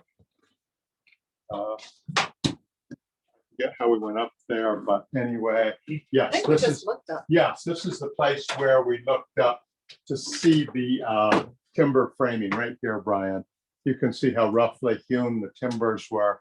Once again, the joists in here, the ceiling joists, these are sawn in a mill, and that would have been a sort of diagnostic of that period from the 1860s, where a lot more of this lumber was actually being made in mills. kind of interesting, some nice little original wooden hooks that were put up there. This would have been, who knows what this room would have been used for. It's very, very difficult to say. At one point, there were people staying in all these rooms, I would imagine. Yes, of course. Yeah, I do think Yes. that, you know, you've got that big closet down there, and and you might notice that there's a door into the other room. Yes, So, you know, maybe this was part of a kind of suite. right. I'm thinking that this might have been some other large houses with which I'm familiar. This might have been a room when the Feathersons were living here, that they might have simply regarded as a trunk room, a place where they kept luggage, Yeah. trunks, and so on, like behind your back, right? These steamer type trunks. They would have, of course, had a need for that type of storage as well. Have we seen everything on cover? I think so, yeah. Okay, so I get lost in here. So we've been on Third, folks. This is the portion of the house that was added on to the American Hotel, 1860s, by Mr. Weisensall, who was a longtime proprietor of the American Hotel. How about, where's John's room? Is that? Oh, that's down here. Okay. So, Do you want to look that in the bathroom? absolutely, sure. Yeah, let's look at all the bathrooms. I think that my members would be disappointed if we didn't show all these little secret places. This one's got a special reason, right, Christine? Right, Okay. got something special. This has something special. This is officially the world's smallest bathtub. Christine and I have agreed on that. Yes. I regard this as probably a foot bath, but it is in that similar exquisite style of the 1930s. Maybe folks on the other end aren't as enthused about this type of plumbing as I am, but this was really the zenith for American standard. These types of wash basins. Look how the spout is cast right into the wash bowl itself. See that? So nice. And this toilet is all made in one piece. This is not a coupled toilet. This is a toilet that incorporates the flush tank right into the pot itself, which was a mark of extremely high quality as well. And a little foot tub over here. Well, and it also seems that this kind of matches that. It does. Has the same. It does. Yeah. Has that Art Deco flair to it, doesn't it, Christine? Sure does. Yes, it does. Right. Thank you so much for letting us in here. This is just a wonderful little treat. Featherston's had the best of everything, didn't they? It's good thing that way. They had some nice things. Yeah. Okay, let's see, where are we now? Now we're in John's bedroom, Okay, this is, and I have to, well, I think when John died in, I believe it was 1962, Edith died in 1972. And I don't know, you know, whether there's a point in their married life, you know, that they had the same bedroom or whatever, but in any case, this is, and who knows, this might have been a guest room at some Yes. point. But in any Yes. case, they do have John's, one of his trunks right there, and some things that belong to him. And I'll show you something that's a little bit of a secret. Okay, his fraternity pin. I thought there was a watch around here. was John a Fordham student or a New York University student? I'm trying to determine that. I really don't know. So John was born on Staten Island. He's contemporary in age to Edith. So I'm trying to think exactly when that was. She graduated college in 1905. So these people would have been born in the 1880s. I think he was a student. I think we'll see his diploma downstairs. He might have been at Fordham. Maybe Fordham and New York University were one institution at the same time. And he was a chemical and a civil engineer. Here's his magazine. This would have been one of his favorite publications. And I know that some folks ask, where did all this money come from? John was very, very successful. He was the head of the sanitation department in New York City. sounds like an extremely high-level bureaucratic Yeah. job, not necessarily one that would have paid an exorbitant fee. But truth be known, John was also either president or vice president of some numerous other large manufacturing concerns in his lifetime, and probably made very, very good money in his professional life. I don't. I'm just smiling because he was especially well known for his effectiveness at snow removal. Well, as a sanitation engineer, Yeah. that would have been a second nature, wouldn't it? Yeah. Especially if when we're heading up the entire sanitation department for the city of New York, you would have had to know a thing or two about snow removal, wouldn't you? Yes. Yeah. Okay, just one more thing. Yeah. And here are two photographs of Edith. And the top one is the one that she really favored of herself. If you want to get a little closer, you can do that. Who favored the Mona Lisa, by the way? Well, I like the way that she has aligned herself with the With Mona Mona Lisa. Lisa. Yeah.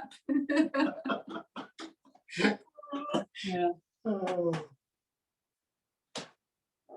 So there are a lot of photographs of these, Edith, as well. I am not sure. I'm not really sure. I mean, these could have been other, okay, these are John. These are John. Yeah. Let's He's see who got John that, was. got that jaw. John, yes, he has a Yes. very pronounced jaw, doesn't he? Mhm. Yeah. Well, Edith was very fortunate to have brought John back to this wonderful part of the country, rescued him from the Yeah. city, and they had lived out their lives here in Lewisburg. I don't really know anyone who knew John particularly. He having passed in 1962, there are obviously a few of my friends and acquaintances around town who were around, but those who are contemporary to my age, we were not thinking about John Featherston in 1962 when he passed away. Edith, however, lived another 10 years in this house. That's a nice library right there, isn't it? Miscellaneous linens. This one, on the inside. every drawer is loaded with something or other, isn't it, Christine? Yeah. Great. But there are a good number, there's a number of very high quality, early American pieces of furniture. Yes. Yeah. Thank you for pointing that out. I had said it throughout the course or throughout the day, Christine, Yeah. but I would try to point out some furniture. Of course, if I came through here, because I'm a furniture buff and I see a lot of things, and obviously John did not have the exquisite furniture. This is a sleigh bed, sort of in that Empire style. Once again, not a particularly stylish thing then or now, but it's certainly functional, very nice. And then there are two other pieces here that I like to talk about that I haven't really seen before. These are called cottage pieces. And there's another nice example over there. So And what is cottage? it's a style of furniture. It does not evolve from any of the great Okay, furniture I makers. see. It's just kind of whimsical, and that some people think that it looks maybe sort of like another famous designer of an earlier time, Eastlake. Not really. It does not have evidence quite that amount of style. It is in the cottage style.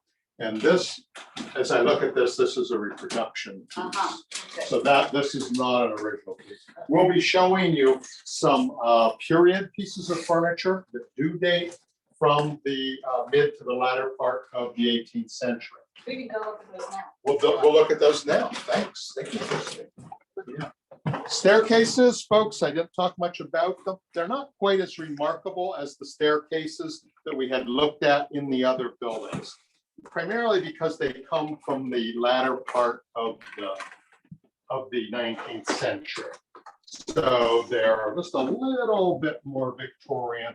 They just don't have that same feeling that I have sort of waxed over in the other cases. A little clunkier on the newel post. This is another one of those open stairs like I had talked about before. This is a closed string staircase. Remember, members, I had talked about those other two great Georgian staircases that are an open string where the wonderful nose of the tread actually sticks through on this side. In this specific instance, the end board of the rise, both the riser and the tread are covered over with this piece of wood. Now, what we're yeah. going to do Yes. Go ahead. is, now we're going to do the main floor. And Okay. so we'll start over in the corner here and then work our way across that Excellent. way. Thank you That's very okay. much. Okay. You've got me sufficiently lost, so whichever way you want to go suits me fine. I know we've got kitchens and taverns and all kinds of other things to look at. Yeah. Okay, we'll go back over to the main part of the house. Okay, now, when the Featherstones lived here, this was the main door Okay. and they had a guest book. I believe they had a butler. Mhm. And this was the reception room. Mm. And here you can see again that eclectic combination of lots of different styles. Wow. Impressive pieces like those big elephants mixed with all kinds of other things. Yes. I personally always enjoy this little bronze sculpture. I think it's German in origin, but you're seeing the the guy trying to sell you a rug. So Isn't that great? yeah, but I like the way it kind of, It's a bronze. yeah, And then it's a bronze. is that that's painted over the bronze? I believe so, yeah. Yeah. Exquisite. Yeah. Isn't that neat? Oh, that's something written here. Well, I can't read it right now, but I anyway, can't either. It's signed in some way by the Yeah, maker. yeah. Right. Yeah. This is a room, Christine, now that I spin around, I mean, every time I spin around, I see something, but Mhm. we were talking about the high style furniture. mhm, The three, and for those of you who are furniture aficionados, you probably relate to the names of the big three, the triumvirate of the furniture makers of the throughout the 18th century, actually.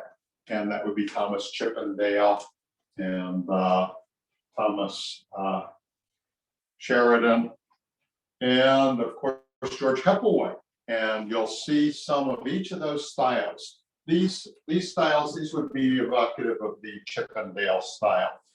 We don't think that any of these are signed I by don't any think of so. those makers. Some of them have been, I have already noticed, some of them have been reworked somewhat. I haven't gone over each piece, but they are splendid examples. They are all very well documented. They're extremely high quality, as Christine was saying upstairs. Look at the joinery on this one. Chest on chest. This is a low boy on this side, or I should say a mid boy. Yeah. Mhm. Okay. And a lot of Oriental art in here as well, right? yeah. Yeah. Did you get some of this case? Wow. It's Mhm. beautiful too. Chinese. Is this primarily Chinese in this case? I am not sure. It's a nice collection nonetheless, isn't it? I believe that Janice Mann and her students have done some work on These finding out more about these pieces. Okay. And that information probably is part of the database. I that we have. understand. You know, Christine, as I'm standing here, you had pointed out to me another trait that Edith had in her own personal style, and that was the selection of the framery that she used. Can you Mhm. talk about that a little bit? Sure. I think that's very interesting. Well, I'm what not I sure think is interesting about it is that the artwork with its frame is considered to be a total artwork. Usually you think of making the painting and then finding a frame, but you know, the frame might depend on the if somebody is going to incorporate this into a domestic setting, they might select the frame Yeah. on that basis. But these seem to come with the frame, and the frame is usually ornate. It's usually kind of gold, but it's also been treated with a kind of whitewash that's uneven, and it creates a kind of total artwork. It really does. Yeah. And I see that on several of the works in here, Yeah. several of Edith's works. Yeah. So Edith would have been responsible for that effect that was I produced on believe the so. frame. Yeah. Yeah, so that it would have been harmonious with whichever of her pieces she was Mhm. framing. Yeah. I understand. Okay. Did we And- talk about the, Well, I'm okay. sorry. Well, we can go around this way. Okay, we'll go around. Okay. So we're in the main, this is the main entry hall, the hall through which the Mhm. Featherstons would have received their guests, their Yes. formal entry, Yeah. so to speak. Okay, all right. Another one of these quick stairways. Now we're coming to the back of the building. Would you like to take a look at the garden? Absolutely. Okay. This is probably the best place Yeah. to do that. And, Should we do the kitchen first? Let's give a little treatment to the kitchen itself, Yeah. and then we'll work our way out. Well, now, Bill, you and I have talked about this, Yes. and I really don't know where the kitchen was in the day for Edith and John, That's right. because That's right. this is a kind of holdover from Yes, when this was divided in three, because there are three sinks, that's correct. just like this. Yes. And so here they call this the garden room. I see. And the idea is that maybe you can pop things there or something like that. Yeah. But Yes, Christine and I have had a difficult time trying to ascertain which of the three kitchens, if at all, would have been a kitchen in Edith and John's time. We Yeah. just can't quite seem to see it. We'll see that same sink, which I pointed out, and that arrangement of cabinetry. Some folks are familiar with that in houses of, I always call them the grandmother kitchen, where the kitchen really just consisted of nothing more than a base cabinet and one set of cabinets above. Mm. That was it during a time when kitchens just did not have a lot. This of course goes way beyond colonial kitchens. Hey, there's something that we've talked about in some of our other programs. That's a Franklin stove. Okay? what is it that makes it a Franklin stove? Ben Franklin invented that particular style stove Okay. in the mid 1700s. And I've already talked with our group about fireplace designs. Ben Franklin, the inventor that he was, of course, wanted to improve upon the fireplace as it was known in colonial times, particularly in the middle of the 18th century, and which was not at all efficient. And he came up with this design, and of course, it was executed in cast iron, and it still produced variations of it. This is a Franklin stove, and these were used to burn either wood or coal, and they were considerably more efficient than fireplaces. And if you'll recall, folks, from the two prior colonial houses we visited, the Priestley House, Joseph Priestley House, and the Dale Engel Walker House, where fireplaces were utilized for heat until the middle of the 19th century, when room stoves were put in. These stoves would have actually been installed within existing fireplaces at an earlier point in time. Like I said, Ben Franklin actually invented these in the mid 1700s. And then there was this contemporary of his, Count Rumford, who came along just a little bit later and decided that there was still another, even more efficient way to heat.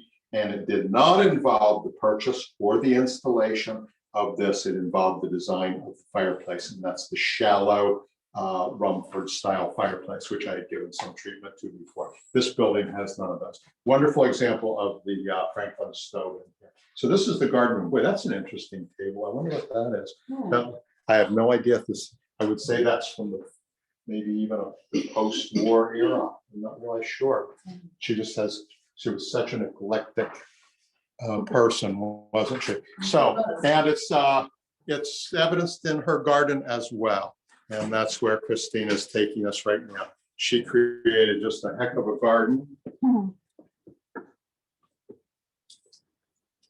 Christine, this morning I had actually come in through that area. And we'll take our group back through there likewise, because I had told them the story about the two trees that were torn down or taken down rather at the time the Episcopal Church built their addition in the 1980s, and the resistance on the part of the Packwood House folks to the removal of those trees. So as a concession, the church folks had a Mennonite cabinet maker, furniture maker in Mifflinburg create the pews in the chapel and the other furniture, and they're wonderful examples. And I'll show our members when we walk through into the other courtyard where those, roughly where those trees would have been. They can certainly remember the antique tombstones that are on the other side. You've seen those. Yes, before. I have. Yes. Tell us about the garden. Okay. Right. It's hard to know after the passage of what, 70 years, whether this is what Edith had intended it to look like. But I do think that the basic Oriental flavor with the cut evergreens over there, and also the planting of they're called cryptomeria. It's a Japanese cypress tree.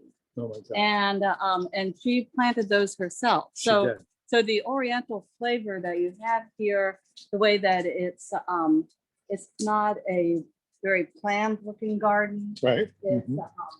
Wonderful.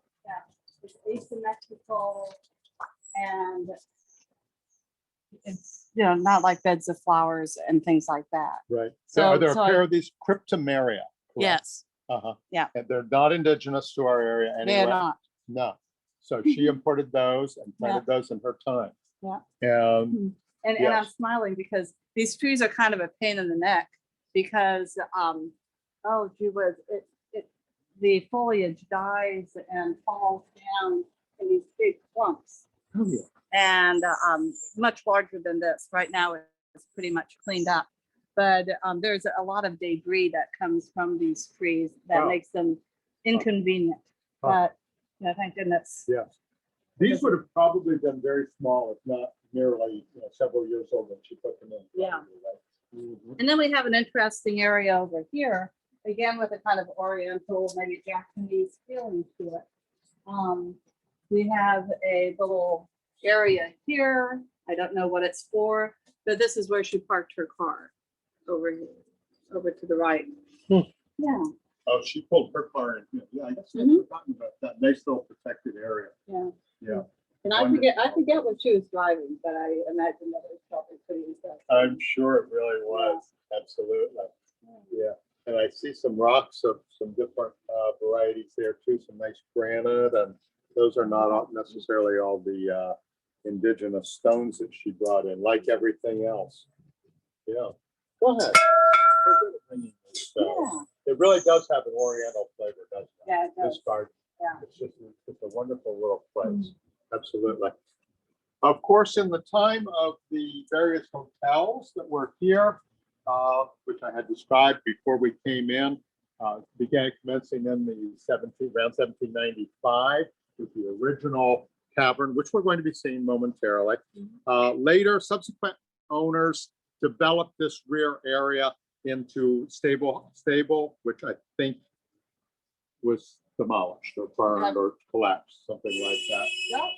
We have the tour center over here. I Okay. don't know really the history on that very much. Just while we're here, I just Yeah. want to point out that there are 3 back entrances. There's one on the other side, this one, and this one. Right. So, And those harken to the period when it was 3, we call them townhouses or apartments. Yeah. Side by side. Yeah. Triples. Yes. Okay. And then these buildings, Christine, in which the tour center is located, Frank can take a shot on these. These buildings, I can't quite figure these out myself. They do appear on the 1868 map. mhm, I date these buildings at around the 1840s. There were, prior to Packwood House having taken these buildings, I think there were 4 apartments in there. Yeah. Were there not? And the way it stands now, it's a continuation of the garden. We'll walk on through there and look at the back of the wall because our members have, I'm sorry. Maybe it would be better if we just took a view from here and then go back in there. Yes. Gotcha. All right, yeah, I can just get this quick view.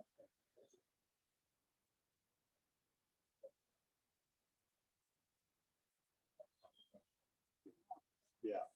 Yes, thank you. That was the continuation. And that was the area where the wall was constructed that replaced the 2 trees that I Right. talked about. Yes, thank you. Okay. Yes, thank you. Okay. All right, so let's see, we haven't done the dining We room. haven't done the dining room. And then I think we'll end up in the tap room. Okay, Yeah. that sounds fun. Okay. Okay.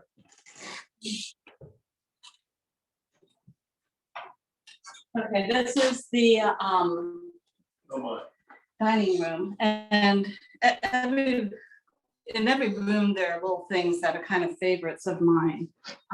Here, this is a Chinese plate, but it shows European style ships on it. It does. Yeah, Mhm. which is really cool. Wow. This whole room has a very European feeling, doesn't Yeah. it? This Baroque. And this Furniture. seems to be 1700s. What do you think? Oh, yes. Yeah. Mhm. Absolutely. Yeah. And flow blue. There's another beautiful example of flow blue up there, right above your head. Yeah, and the rest of the furnishings are very European feeling. Yeah, very ornate. Yes, very ornate, Baroque, Mhm. probably English or Scottish furnishings, Mhm. wonderful slide glass lamp Mhm. here. Yeah. Mhm. Let's see, the reception room we have already done, and the dining room. This would have been, we think this would have been their formal dining room. I believe so. Seems like it would have needed a kitchen, but we just don't know Yeah. where it was, do we? Yeah, I'll see if I can find that. Can't figure out their kitchen. And then, this is, the name for this is the pantry, but it's obviously a kind of, display area for China more than Mhm. anything else. A lot more of that flow blue, isn't there? Mhm. Yes. Yeah, beautiful. And then there's some pieces, signed pieces by Tiffany down here. These are, I looked at these closely the other day. I particularly like that style from the early part of the 20th century. And they are marked from the Lewis Comfort Tiffany Studios, Mhm. the real Mhm. exquisite pieces of glass. Yeah. Yeah, she collected some very nice things. Yep. This table here with just copper top, doesn't it? Yeah, looks Arabic. Doesn't it, though? I think it is. Yeah. Yes. Where just every part of the world is represented, isn't it? Sure is, yeah. Yeah, she Nice did little mention that. table over there. Yes, yes, yes. Nice little Chippendale side table Mhm. over there. Okay, then we And have, another kitchen. yes. 3 we have, right? 3 kitchens all told. This one looks like this is ready to do some food preparation, actually. All the Absolutely. utensils. Yeah, I see the little antique electric toaster over here. yeah. Very, very early example of General electric refrigeration. That would have been in use at the time when ice was still the predominant way to cool in one's kitchen. Mhm. That would have been Yeah, an extreme luxury, I think. yeah. However, that would have been the order of the day on cooking at the time, wouldn't it, Christine? That's the Beaver Yes. cook stove. Oh, look at that. Yes, that's a Danville made Uh-huh. Beaver cook stove. And those were fired with either wood or coal. My goodness. And Would you just basically keep it warm all the time? Or yeah, did you fire it up every no, day? no, would have been popular to just keep a fire going in there all the time. Absolutely. For the heating of water that you would have used domestically for cleaning and other things. And for the purposes, obviously, of simmering away and so on. Mhm. And yes, that would have been the popular arrangement. Not to be confused with that stove that we attempted to show you, or the facsimile thereof at the Priestley House last week, the English stove. Not at all very practical. These stoves were eminently practical. Mhm. And I think it's safe to say that there are people who are using them today. I certainly remember them being in use. I know, Bonnie, you and I remember one very fondly that was in use in our early childhood. We went in to see Mrs. Keller making her candy on it, didn't we?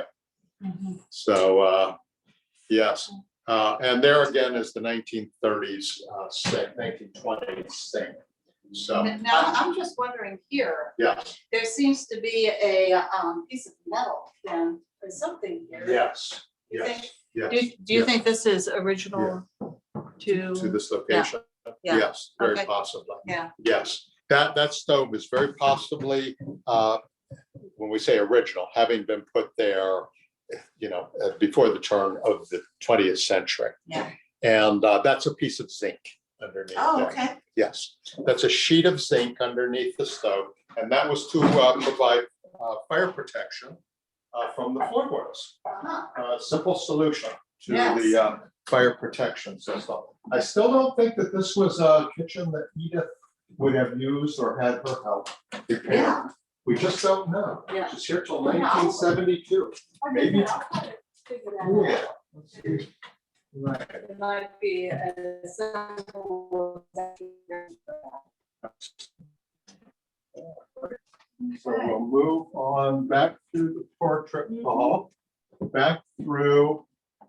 This is the tavern. Oh, we love this. This is the tavern room, correct? Yes. So we assume that this is the earliest part of the house.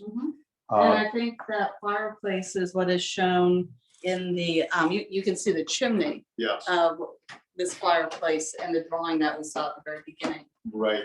Wouldn't have necessarily been that particular fireplace, definitely not those That's true. bricks. Yeah. Not those Okay. bricks, but there is a good possibility that, as Christine said, that the chimney may have been located here. This nice little chimney cupboard inside. Yeah, that actually looks into the chimney itself. And this is the room that also has some more exquisite furniture. The piece, the wonderful Chippendale piece right behind Christine. I really like to look at that because I know some of our members over the period of this particular course. Okay, Brian's honing right in on some of those things that I like to talk about. When we saw those in architecture, in building architecture, I should say, those circular things, those were called the patera. And oftentimes they're very, very plain.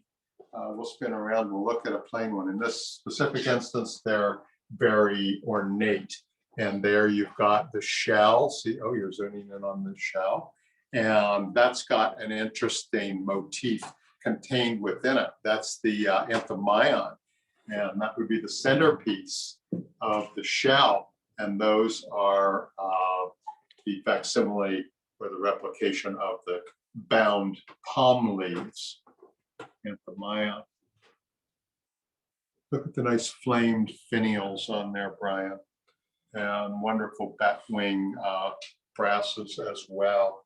This has a nice cabriole leg with a carved ball and claw foot on the bottom. Some other nice fancy work on here. Great Chippendale highway. Some other interesting pieces. Ooh, look at this. We decided that this is a grotesque, isn't it, Christine? Sure is. Remember, folks, when we were over at the church and I had shown you the man who is sort of ensconced in the foliated designs.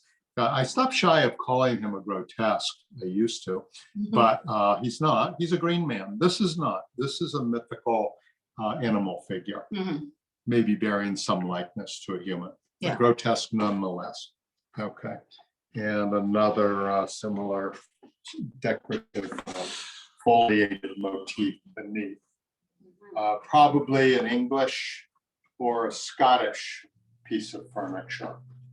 How about a really nice Pennsylvania piece? I think we decided this is a great painted Pennsylvania blanket chest. Yeah. Yes. Very, very early, 1700s.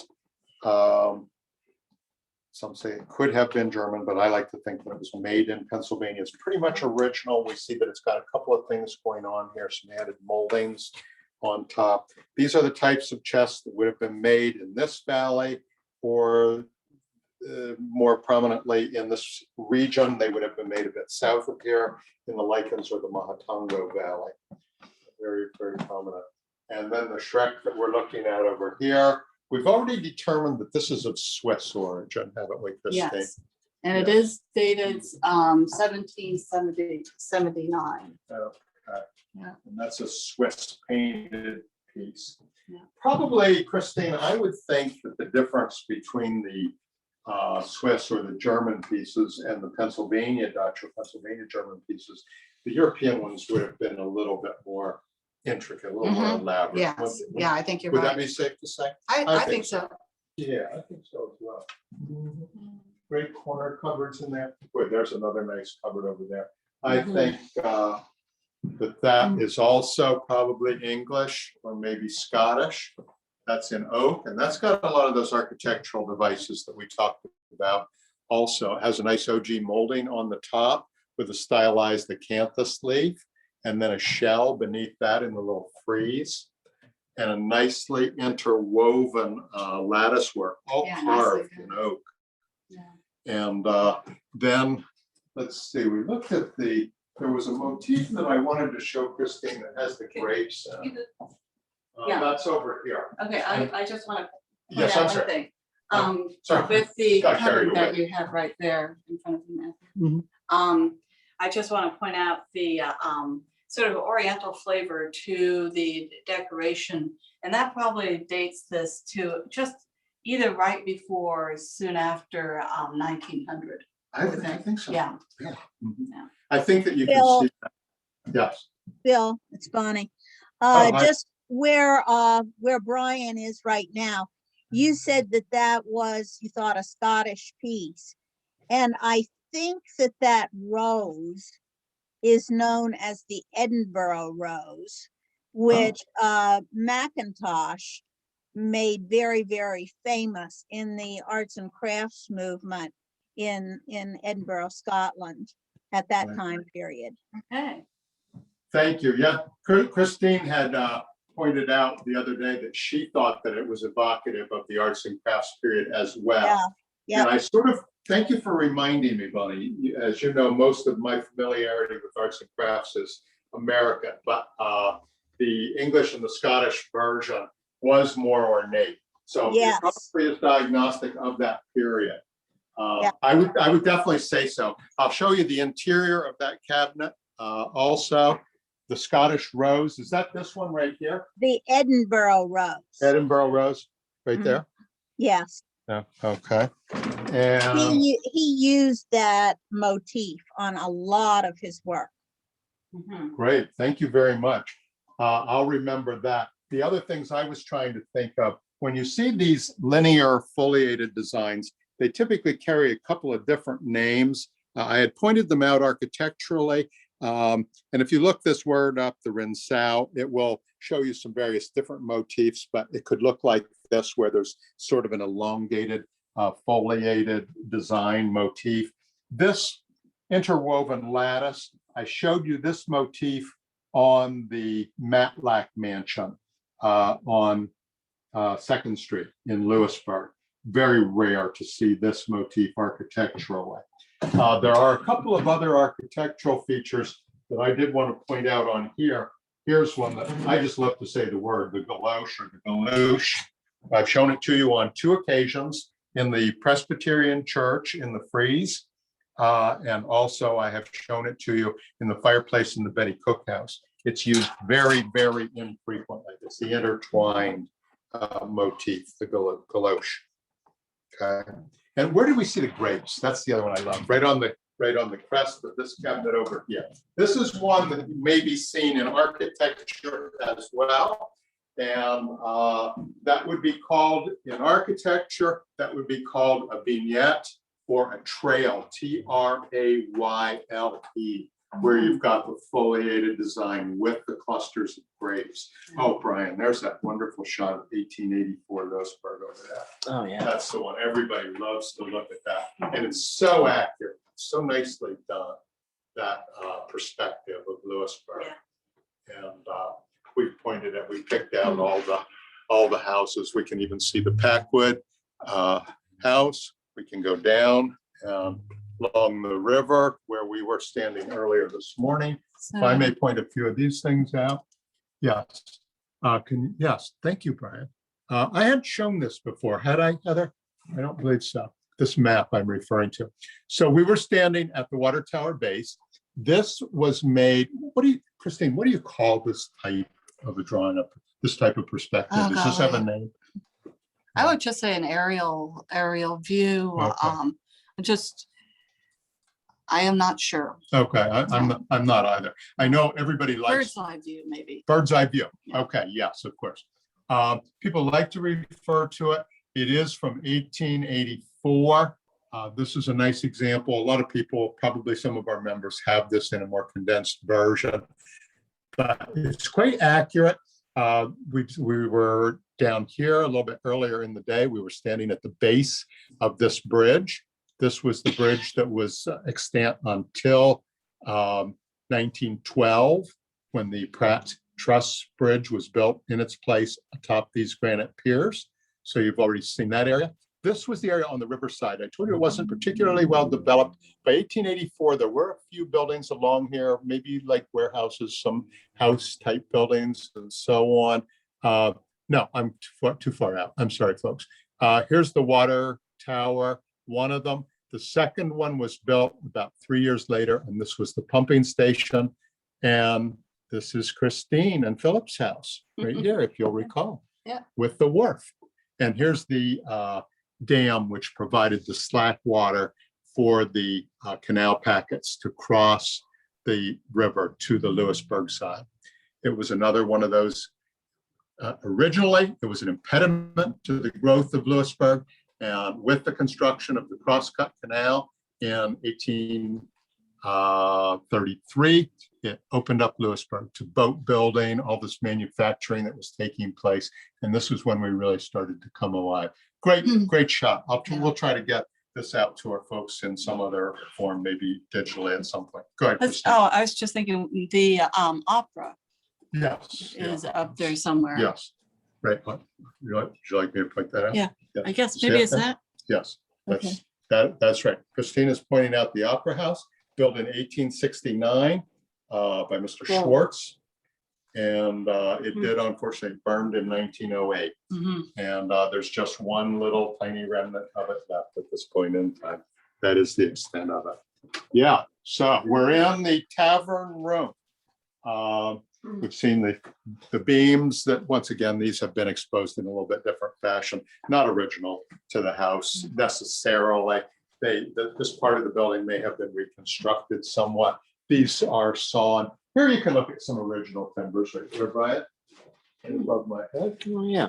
Yeah, there's a nice example of an original timber.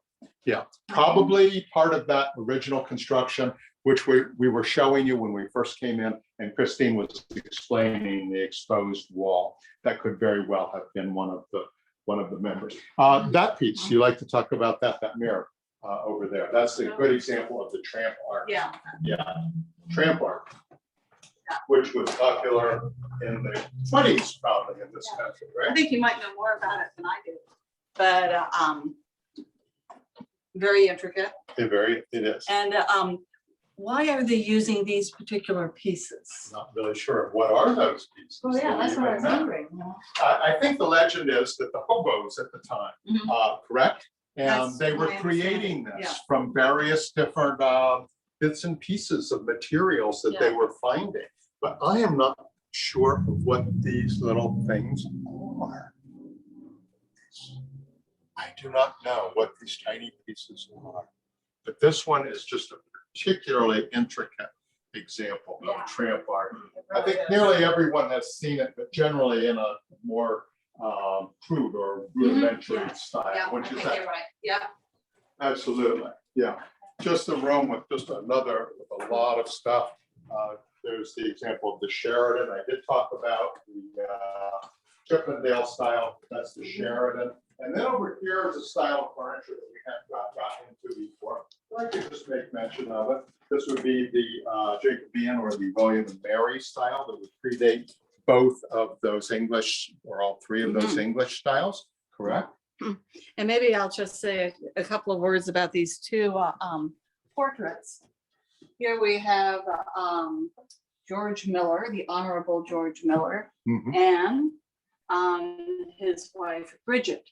Okay. And but what's interesting about these paintings is that they seem to have been done by an itinerant painter by the name of John Francis.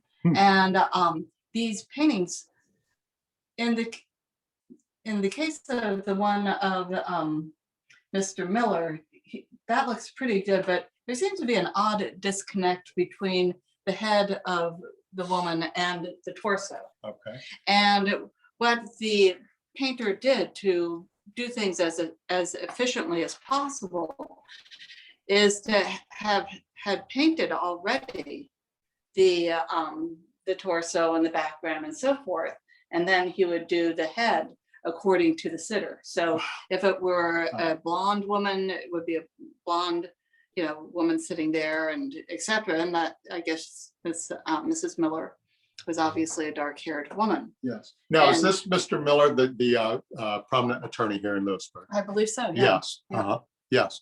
Mr. Miller, I think we had talked about his house at one point. We may not have seen it, but he was a very prominent attorney at one point in time. Yeah. Yeah. Yeah. Yes, And early then- 1800s. Yeah, I believe this is their child, Okay, George Miller, yeah, painted by the same artist. okay, And this is from, again, the probably mid 1800s. yeah, that's correct. And again, probably the same technique would have been used here. When we were looking at this before, Bill, I remember that we were commenting how children were dressed in those days. Male children were dressed in dresses up to a certain point. I forget when they actually got to wear Mhm. pants, but I do remember that that was an important, in the literature, that's an important, Yes, kind of development. yeah. And Would have been strange seeing a little boy running around Lewisburg, the son of a prominent attorney, who became an attorney himself Oh, here yeah. in Lewisburg. okay. Running around in his little dress when he was, what's that, about 6 years of age, would you say? It's something, 5, yeah, 6 5, years of 6, age. yeah. Yeah, Yeah. wow. And, but I was not familiar with that particular technique of itinerant artists. Mhm, So the yeah. body would have been done previously, and then when he was able to have the sitting with the subject, he would have superimposed that. He probably had a range of different works, partially painted, and I would guess that the sitter would say, oh, well, or maybe they'd even have a discussion. This looks like this would be a good one for you, I or see. something like that. Yeah. Mhm. Yeah, is that particular style there, Christine, you know more about it than I do. I think of the famous artist from our region, Rosen. Didn't he Okay. paint in that style, the Williamsport artist? I am A lot really, of those still lifes that Yeah. like before that likeness. Huh.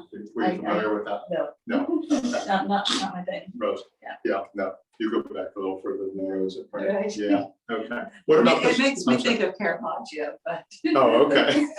Yeah, from a different time and temperament, Yeah, right? yeah. And there's the redware collection that you were talking about, right? Mhm. And Part the- of it, yeah. Yes, part of it, of course. Yes.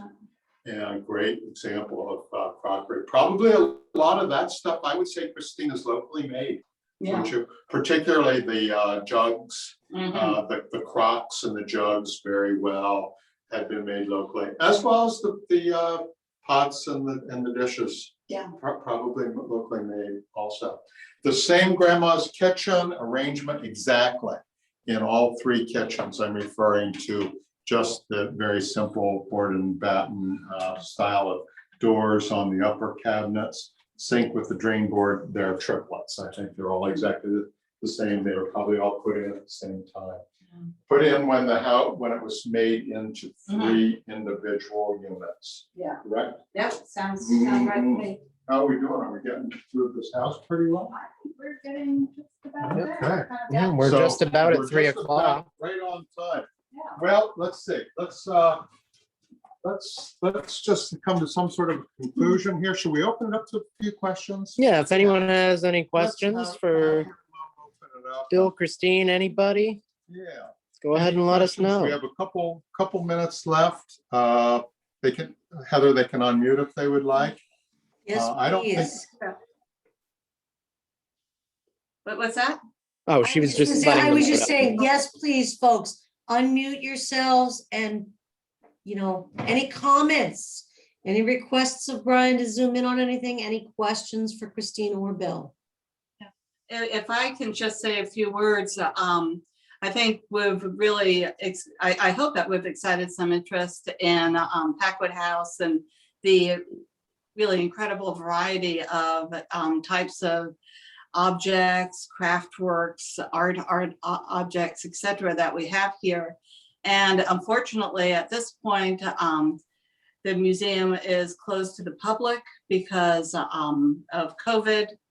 And but I hope that people enjoyed having this opportunity to see what's here, and hopefully at some point in the future we'll open up and you can come visit.